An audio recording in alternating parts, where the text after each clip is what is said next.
कक्षा 9वीं वाले विद्यार्थियों को अध्याय 13 के 13.2 के प्रश्नों को अभी बताने वाला हूँ। तो 13.2 के प्रश्न में क्या बनाने हैं? तो देखो, इसमें ना एक समांतर चतुर्भुज बनाना है। इससे पहले वाले में क्या था? त्रिभुज था। रचना करना है ना, तो रचना में एक स्टेप क्या हो गया? 3 भुजा से 4 भुजा में आ गया। 4 भुजा को हम चतुर्भुज कहते हैं। तो चतुर्भुज की रचना करना है। बहुत आसान प्रश्न है, जैसे त्रिभुज वाला बना था वैसे ये भी बनेगा। बहुत आसानी से ये आपको समझ में आ जाएगा। तो पहले प्रश्न पढ़ लेते हैं। एक समांतर चतुर्भुज ABCD की रचना कीजिए यदि AD बराबर 4 सेंटीमीटर, AB बराबर 6 सेंटीमीटर और कोण A बराबर 65 अंश हो। ठीक है, तो ये क्या पॉइंट है? ये जो है ना दिया है, इसको क्या लिखते हैं? दिया है कह के लिखते हैं। तो चलो लिख लेते हैं पहले दिया है कह के। तो यहाँ पे लिख लो दिया है।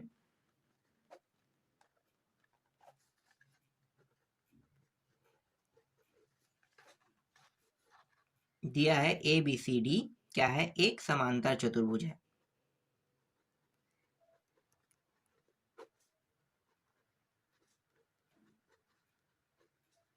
चतुर्भुज है, ठीक है। क्योंकि हमें ABCD की रचना करना है, तो ABCD की रचना करना है, तो ABCD क्या होगा? एक समांतर चतुर्भुज है जिसमें AB बराबर 6 सेंटीमीटर दिया हुआ है, कोण A बराबर 65 अंश दिया हुआ है और दिया हुआ है AD का मान दिया हुआ है 4 सेंटीमीटर दिया हुआ है। अब इन तीनों मानों को यूज करके एक चतुर्भुज का निर्माण करना है। तो सबसे पहले यहाँ पे क्या लिखेंगे?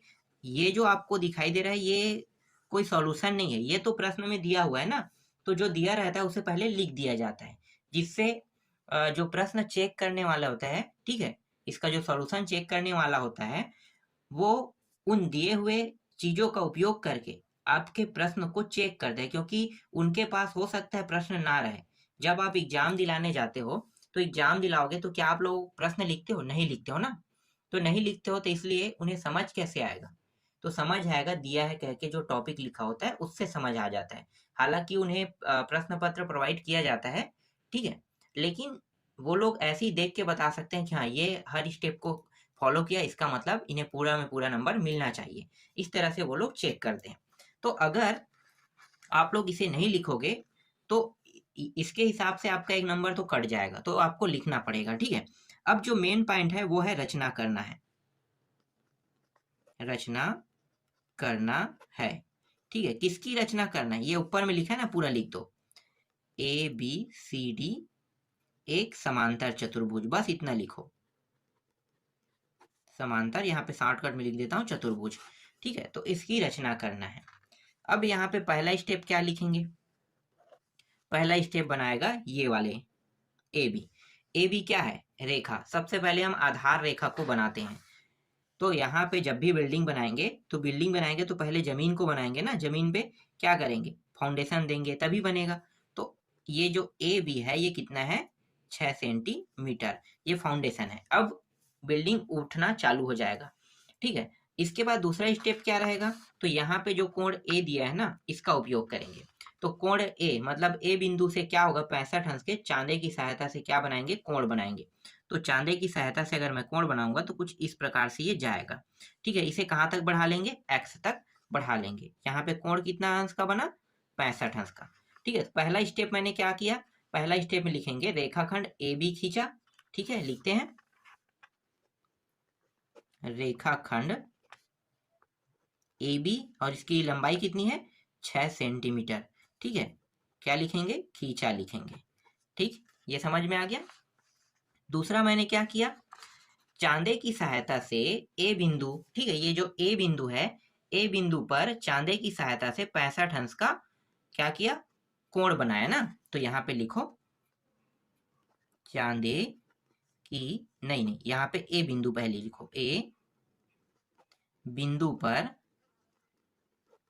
चांदे की सहायता से 65 अंश का कोण बनाया, जिसे कहाँ तक बढ़ाया है? x तक, जिसे x तक बढ़ाया, ठीक है। ये लिखेंगे x तक बढ़ाया। अब यहाँ पे देखो, यहाँ पे क्या है? AD। AD मतलब A बिंदु से D बिंदु प्राप्त करना है, तो कितना होगा 4 सेंटीमीटर। तो यहाँ पे A बिंदु है, ठीक है, D बिंदु हमें प्राप्त करना है, तो क्या करेंगे, A बिंदु से ये जो AX रेखा है इस पे चाप काटेंगे, कितने सेंटीमीटर का, यहाँ पे कितना है 4 सेंटीमीटर। तो 4 सेंटीमीटर का चाप काटेंगे तो D बिंदु प्राप्त हो जाएगा। तो यहाँ पे मैं 4 सेंटीमीटर का चाप काट लेता हूँ, ठीक है, यहाँ पे आ गया चाप कटा। यहाँ से यहाँ की दूरी कितनी है, 4 सेंटीमीटर, ये 4 सेंटीमीटर यहाँ से यहाँ, तो यहाँ पे क्या प्राप्त हो जाएगा, D बिंदु। तो इसे लिखेंगे, तो तीसरा बिंदु में लिखो A बिंदु से, ठीक है, A बिंदु से AX रेखा, ठीक है, AX रेखा पर 4 सेंटीमीटर का चाप काटा। अब जब चाप काटेंगे तो प्राप्त क्या हुआ, D बिंदु। तो यहाँ पे लिखो जिससे D बिंदु प्राप्त हुआ, ठीक, जिससे D बिंदु यहाँ पे क्या हो गया, प्राप्त हो गया। समझ में आ गया, ठीक है। अब क्या करेंगे, ये जो D बिंदु प्राप्त हुआ है ना, इससे ये जो A जो B है, इतने अंश का फिर चाप काटेंगे, कहाँ पे, इस ओर, ठीक है, इस ओर चाप काटेंगे। तो यहाँ पे इस ओर चाप काटेंगे तो यहाँ पे कहीं पे आएगा, ठीक है, बस अभी चाप बस काटो, यहाँ से चाप काटा, D बिंदु से चाप काटा, लिखो 6 सेंटीमीटर का। अब ऊपर की ओर कितने सेंटीमीटर का चाप काटेंगे, 4 सेंटीमीटर का, ठीक है, ऊपर की ओर 4 सेंटीमीटर, यहाँ पे रख लेते हैं इसे, ऊपर की ओर 4 सेंटीमीटर का चाप काटते हैं। तो ये चाप और ये चाप दोनों इसके द्वारा काटा गया चाप, और यहाँ से जो काटा है 4 सेंटीमीटर चाप, दोनों इस यहाँ पे आके दोनों एक दूसरे से मिल रहा है, ठीक है, दोनों मिल रहा है। इसके बाद अंत में क्या करेंगे, इसको मिला देंगे और इसको मिला देंगे, तो ये 4 सेंटीमीटर का रहेगा और ये 6 सेंटीमीटर का रहेगा। आप लोगों को पता नहीं होगा, मैं आपको बता देता हूँ, एक आयत समांतर चतुर्भुज, ठीक है, आयत का हो या समांतर चतुर्भुज का है, आमने सामने की भुजा बराबर होता है, ये दोनों बराबर रहेगा और इसके बराबर ये भुजा बराबर रहेगा, ठीक है, ये 4 है तो ये 4, ये 6 है तो ये 6, इसी को हम समांतर चतुर्भुज कहते हैं। समझ में आ गया, आयत भी ऐसे ही रहता है, आयत भी एक क्या है, समांतर चतुर्भुज है, याद रखना, ठीक है, वर्ग भी समांतर चतुर्भुज है, ऐसा नहीं कि आयत बस रहेगा, ठीक है। तो ये मैं अभी आपको इसलिए बता रहा हूँ क्योंकि कहीं पे भी नहीं दिया है बुक में कि यहाँ से 6 सेंटीमीटर का चाप काटो, यहाँ से 4 सेंटीमीटर का चाप काटो, ये हमें जानना होता है खुद से। कैसे कैसे पता चलेगा, कि मैंने अभी बताया ना कि ये भुजा के बराबर ये भुजा रहता है समांतर चतुर्भुज में, और इस भुजा के बराबर ये भुजा रहता है, तो मुझे पता चल गया कि D बिंदु से मुझे कितना काटना है, यहाँ पे अगर 6 है तो यहाँ से 6 सेंटीमीटर का चाप काटना है, और यहाँ पे B बिंदु है मतलब A से D में कितना काटा, 4, तो ये भी 4 का रहेगा। समझ में आ गया, ठीक है। अभी मैंने जो प्रक्रिया किया उसे लिखना है। तो यहाँ पे मैंने सबसे पहले क्या किया था, D बिंदु से 6 सेंटीमीटर का चाप काटा, फिर नेक्स्ट क्या है, B बिंदु से 4 सेंटीमीटर का चाप काटा। तो यहाँ पे लिखो चौथा, D बिंदु से 6 सेंटीमीटर का चाप काटा। पांचवा, B बिंदु से 4 सेंटीमीटर का चाप काटा, ठीक है, दोनों से चाप काट दिए, ठीक है। अब दोनों बिंदु जहां पे मिल रहा है ना, उस बिंदु का नाम क्या दे देते हैं, C नाम दे देते हैं, ठीक है, दोनों बिंदु जहां पे मिल रहा है उस बिंदु का नाम क्या रहेगा, C, ठीक है। तो यहाँ पे लिखो जिससे छठवां पॉइंट, जिससे C बिंदु प्राप्त हुआ, ठीक है, दोनों बिंदु जहां पे क्रॉस कर रहे हैं, जहां पे चाप कटा हुआ है, ठीक है, तो दोनों के द्वारा चाप काटा गया, वहां पे मिला है, वहां पे कौन सा बिंदु रख दिए, नाम दे दिए C बिंदु, तो जिससे क्या हो गया, C बिंदु प्राप्त हुआ। इसके बाद अंत में हमने क्या किया है, अंत में इसे मिला लिया ना, तो DC और BC को मिलाया, लिखो यहाँ पे सातवां, DC व BC को मिलाया, इस तरह से आपको लिखना है। और आठवां पॉइंट क्या हो जाएगा, आठवां पॉइंट हो जाएगा, ठीक है, DC व BC को मिलाया, अतः अभिष्ट, ठीक है, मतलब ABCD अभिष्ट क्या है, समांतर चतुर्भुज है। मैं शॉर्टकट में लिख रहा हूँ समांतर चतुर्भुज है। तो इस तरह से सिद्ध हुआ। देखो कितना आसान था रचना करना। रचना ऐसे ही किया जाता है, बहुत इजी होता है रचना करना ना। चलो आगे देखते हैं। इसके बाद इसका जो दूसरा प्रश्न है उसको देखो। यहाँ पे इसमें भी रचना करना है। एक समांतर चतुर्भुज ABCD की यहाँ भी रचना करना है, जहाँ पे मतलब जिसमें AB बराबर 4 सेंटीमीटर, AD बराबर 3 सेंटीमीटर और विकर्ण कितना दिया है, AC बराबर 4.5 सेंटीमीटर दिया है। तो इसकी रचना कैसे करोगे? तो सबसे पहले क्या लिखेंगे, इन सभी मानों को लिखेंगे दिया है कह के। तो लिखो दिया है, ठीक है, दिया है। और सबसे पहले तो समांतर चतुर्भुज लिखना है। तो दिया है, शॉर्टकट में लिख रहा हूँ, समांतर चतुर्भुज ABCD में AB बराबर दिया हुआ है 4 सेंटीमीटर, 4 सेंटीमीटर, और AD बराबर दिया है 3 सेंटीमीटर, ठीक है, और विकर्ण भी दिया है ना, विकर्ण बराबर दिया हुआ है 4.5 सेंटीमीटर दिया हुआ है। अब यहाँ पे लिखेंगे रचना करना है, रचना करना है। शॉर्टकट में मैं लिख रहा हूँ समांतर चतुर्भुज ABCD, ठीक है, ये समांतर चतुर्भुज है, शॉर्टकट में मैंने लिखा है, इसकी रचना करना है, ठीक है। तो सबसे पहला स्टेप क्या होगा, यहाँ पे जो मान दिया है 4 सेंटीमीटर, मतलब ये आधार है हमारा। तो सबसे पहले तो मैं एक रेखा खींचूंगा, जिसे हम क्या कहते हैं, रेखाखंड। यहाँ से यहाँ ये A और ये B कितना सेंटीमीटर है, 4 सेंटीमीटर। ये रहा 4 सेंटीमीटर। मैंने क्या किया, एक रेखाखंड खींचा। तो यहाँ पे पहला पॉइंट क्या लिखोगे, रेखाखंड AB बराबर 4 सेंटीमीटर खींचा लिखेंगे, ठीक है, 4 सेंटीमीटर रेखाखंड खींचा। दूसरा स्टेप क्या लिखोगे सेकेंड स्टेप में?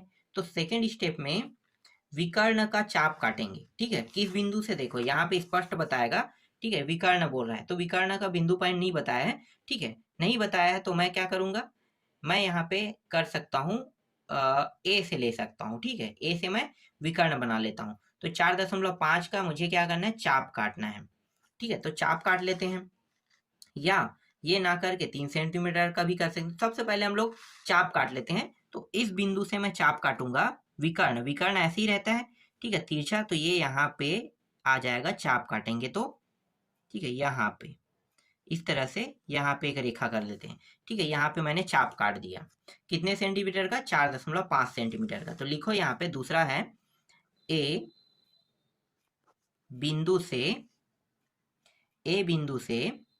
4.5 सेंटीमीटर का चाप काटा, ठीक है, इस तरह से लिखेंगे। तीसरा पॉइंट क्या होगा, ठीक है, तीसरा पॉइंट ये होगा कि यहाँ पे जो दिया है ना AD का मान, एक सेकंड, कहाँ पे, AB और ये AD, हाँ ठीक है, यहाँ पे दिया है, कितना दिया है, AD दिया है ना। तो AD जो पॉइंट दिया है AD की ओर, तो ये A है, तो D बिंदु यहाँ पे प्राप्त होगा। तो AD जो है वो 3 सेंटीमीटर रहेगा। तो मैंने आपको क्या बताया है कि एक समांतर चतुर्भुज के आमने सामने की भुजा बराबर होता है, मतलब ये ऊपर की ओर जाएगा 3 सेंटीमीटर, मतलब ये भी भुजा क्या होगा, 3 ही रहेगा। मतलब इसके कहने का मतलब ये है कि BC का मान भी 3 ही रहेगा, ठीक है, दोनों क्या रहेगा, 3, ये भी 3 रहेगा। समझ में आ गया? तो यहाँ से मैं क्या करूंगा, 3 सेंटीमीटर यहाँ पे चाप काट लेता हूं। तो B बिंदु से लिखो, बिंदु B से कितने सेंटीमीटर, 3 सेंटीमीटर का चाप काटा, ठीक है, चाप काटा। अब इसको मिला लो इस तरह से, चाप काटा, चाप काटा, ठीक है। इसके बाद चौथा पॉइंट है, चौथा पॉइंट, और इस बिंदु पॉइंट का नाम दे देते हैं C। तो यहाँ पे मैं लिख लेता हूँ, एक सेकंड, यहाँ पे लिखो, जिससे C बिंदु प्राप्त हुआ, ठीक है, C बिंदु क्या हो गया, प्राप्त हुआ। अब चौथा पॉइंट देंगे, ठीक है, चौथा पॉइंट। अब देखो और आसान हो गया, चौथा पॉइंट में क्या करेंगे, अब A से चाप काट सकते हैं, ठीक है। मैं विकर्ण रेखा को भी मिला लेता हूँ, मैंने नहीं लिखा है ना, विकर्ण रेखा को मिलाया, आप लोग लिख लेना, ठीक है, इसे मिलाया कह देना इस तरह से, ठीक है। अब क्या कर सकते हैं, इस बिंदु से कितने सेंटीमीटर का चाप काट सकते हैं, 4 का। देखो इस दिशा में जाएगा वो 4 का रहेगा और इस बिंदु से 3 का काटना है। तो लिखो, दोनों एक साथ कर देते हैं, ठीक है। बिंदु C से 4 सेंटीमीटर तथा बिंदु A से 3 सेंटीमीटर का चाप काटा, जिससे D बिंदु क्या हुआ, प्राप्त हुआ, ठीक है, जिससे D बिंदु प्राप्त हुआ। तो यहां से जब चाप काटूंगा तो लगभग यहाँ पे आएगा, और यहाँ से 3 सेंटीमीटर काटेंगे तो यहाँ पे आएगा। अब इसको मिला लेते हैं इस तरह से, और ये रहा इस तरह से। तो ये 4 सेंटीमीटर और ये 3 सेंटीमीटर। तो मैंने क्या बताया था कि ये 3 सेंटीमीटर मतलब ये भी 3 सेंटीमीटर, ये 4 मतलब ये 4 सेंटीमीटर, ठीक है। समांतर चतुर्भुज के आमने सामने की भुजा बराबर होती है। तो मैंने जो अभी किया उसे मैंने लिख दिया, ठीक है। इसके बाद क्या किया है हमने, इसे मिला लिया। तो यहाँ पे लिखो 5वां पॉइंट में ए डी, ये बिंदु पॉइंट का नाम है डी, ए डी व डी सी को मिलाया, ठीक है, मिलाया। अब मिला रहे हैं तो देखो आपको क्या दिखाई दे रहा है, एक समांतर चतुर्भुज दिखाई दे रहा है। तो यहाँ पे 6वां पॉइंट में लिखो, अतः अभीष्ट समांतर चतुर्भुज, शॉर्टकट में लिख रहा हूं, चतुर्भुज ABCD प्राप्त हुआ, ठीक है। इस तरह से अभीष्ट समांतर चतुर्भुज प्राप्त हो गया, ठीक है। तो अभी मैं आपको सिर्फ 2 प्रश्न बता रहा हूं, आराम से पढ़ेंगे लेकिन अच्छे से समझेंगे और बारीकी से समझेंगे, ठीक है। तो मैं आपको बारीकी से समझाऊंगा इसको, इसलिए ज्यादा प्रश्न मैं आपको नहीं बता रहा हूं।